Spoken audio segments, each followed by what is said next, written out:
Hey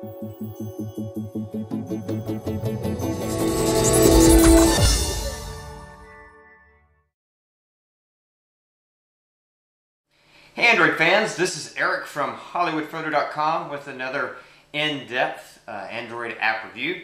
Today I'm going to be talking about Pixlr-o-matic. Pixlr-o-matic. Say that 10 times really fast. Maybe I'll try that at the end. But it's sort of a Instagram type of app. Only I think it's better than Instagram. And really when it comes to photo editing, there are two types of photo editing apps.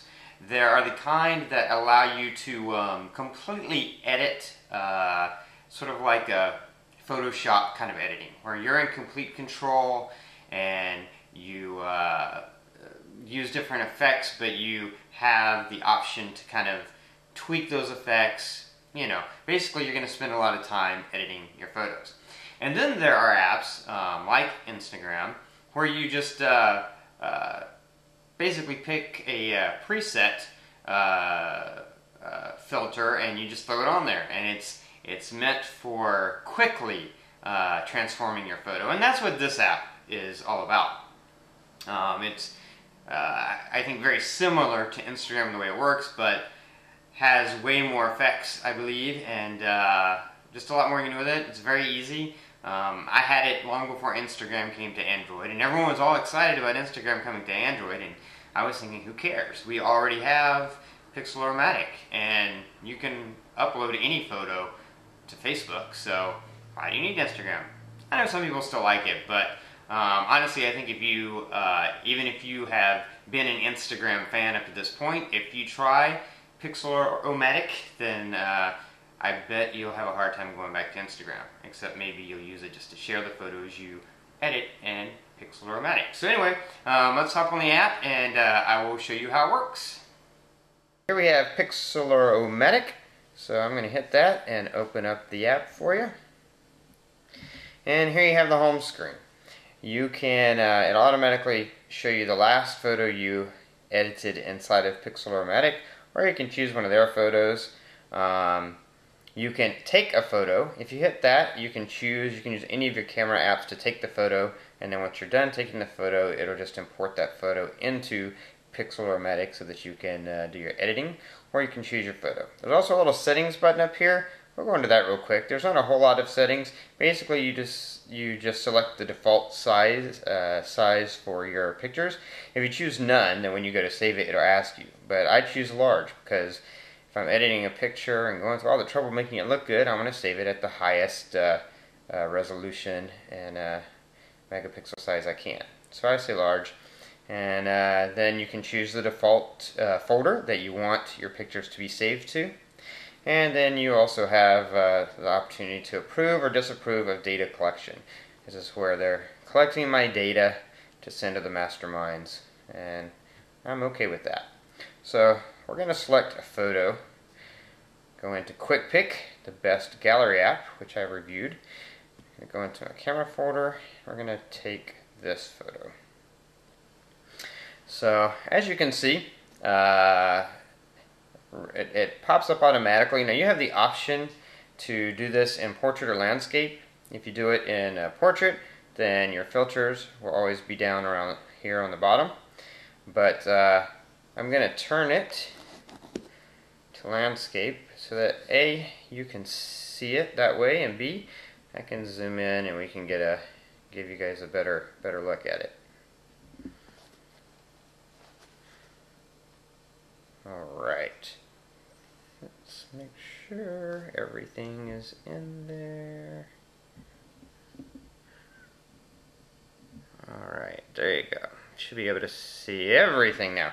So now you've got the filters on the side. Everything else is pretty much the same. Now again, this is not made for detailed editing. This is made for you being able to just quickly pick and apply things. So if you want to crop your picture, you hit the crop button, it crops it. That's it. You don't drag and drop and decide how you want to crop it. It just turns it into a square, which kind of gives it a cool effect. But if you don't want that, then you just leave it like it is. First up are the main filters, and basically you scroll through and you pick one, it'll apply it. There are a ton. You can see all the ones I have. I mean, there are so many that you can choose from. That's kind of a cool effect. It changes the color of the picture, then focuses on 4 areas of the picture. Here's a typical artistic one. Here's one that kind of blurs the outside, kind of gives a cool effect. Anyway, there are a ton of, I mean, so many you can choose from. It's almost too many in a way. But you see, you don't have to go through and tweak things. You just pick one and then it applies everything about that particular filter it applies. Now if you want more filters, if you scroll to the top here, you see there's a more button. So you can click that more button. You can also at any time click this little film reel up here and it'll take you into the selections. So here's the store where you can download more stuff. These are the filters. I've installed pretty much all the filters, but you can, so all mine are already in there, but if you start off with a select number of defaults and then you can install more. Now you'll see once you're in here, you can go to the lighting effects and install more lighting effects, which you'll see in a second, or you can install more frames. Once you've installed these, if you go to the My Effects tab, which is right there, then you can turn certain ones of them off. So if you've installed these, but maybe there's some of these effects you're never going to use for anything, you don't really care, then you can turn them off and they won't show up. Make it a little bit easier for you. And then if you click the X, you go back to the main screen. So once you've decided on a particular filter, main filter, then you go to your light bulb. And these are lighting effects. So as you can see, it applies different lighting effects to the photograph. And again, there's tons of them. And if you don't like the ones that come with it, then you can go get more from the store. And there's 2 ways to do that. One is to hit the little film button, which takes you into the store and also your effects. And the other one is to go up to the top, where you get to the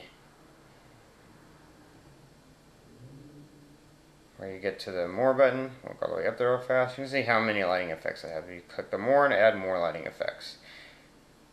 But I've added, as you can see, I've pretty much added them all. And I definitely do not need any more. There are too many to choose from as it is. Once you've settled on a lighting effect, you can go to frames, and you do the same thing with the frames. You pick a frame to frame out your photo any way you want. At any time, you can hit the crop button to see what it would look like if you kept these effects but changed it to the cropped square look. It might give you something that turns out to be really cool, and you decide, hey, I'm gonna go with that.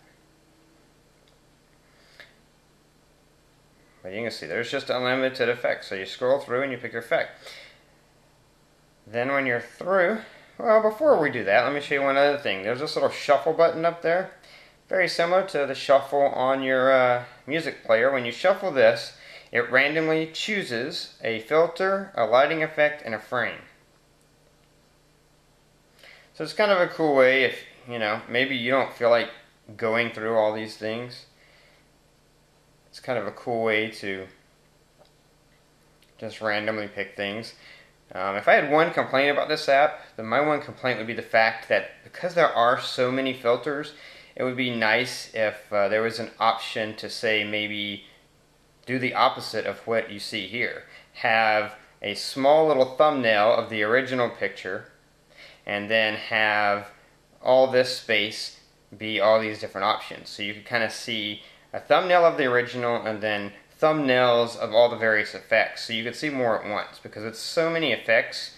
Scrolling through them all can be tedious. And as you see, once you've shuffled the effects, you can shuffle an effect but then go into any individual the frame or the lighting or the filter to change. So I filtered, and I have I shuffled, and so I have a shuffled filter and a shuffled lighting effect, but I'm now manually changing my borders.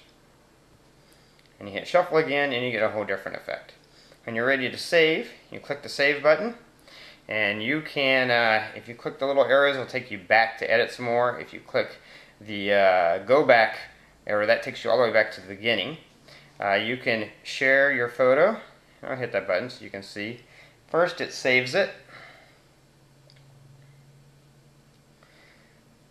Because I'm saving in high resolution, it does take a second. And then you have all the options available to you. So you can share on Facebook.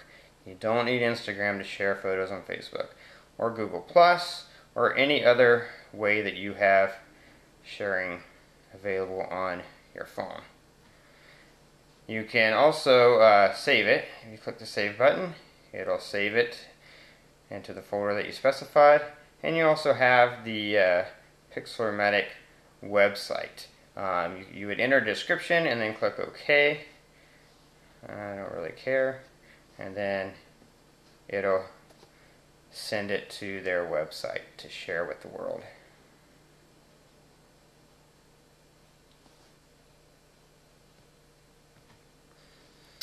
And there you go. Go back to the beginning and you start over again.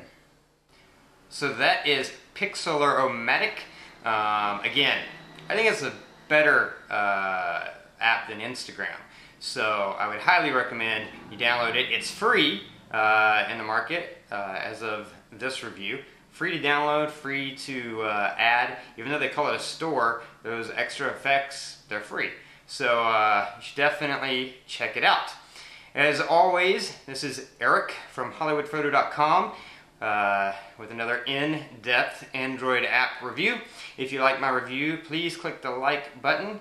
If you like my reviews in general and you want to be updated, then subscribe to my channel so you'll know when I upload more reviews, which I will be doing. And as promised, Pixlr-o-matic 10 times in a row. Here we go. Pixlr-o-matic, Pixlr-o-matic, Pixlr-o-matic, Pixlr-o-matic, Pixlr-o-matic, Pixlr-o-matic, Pixlr-o-matic, Pixlr-o-matic, Pixlr-o-matic, Pixlr-o-matic. That's what many years of acting class will get you. Until next time, this is Eric reminding you that your Android phone is only going to be as good as you make it.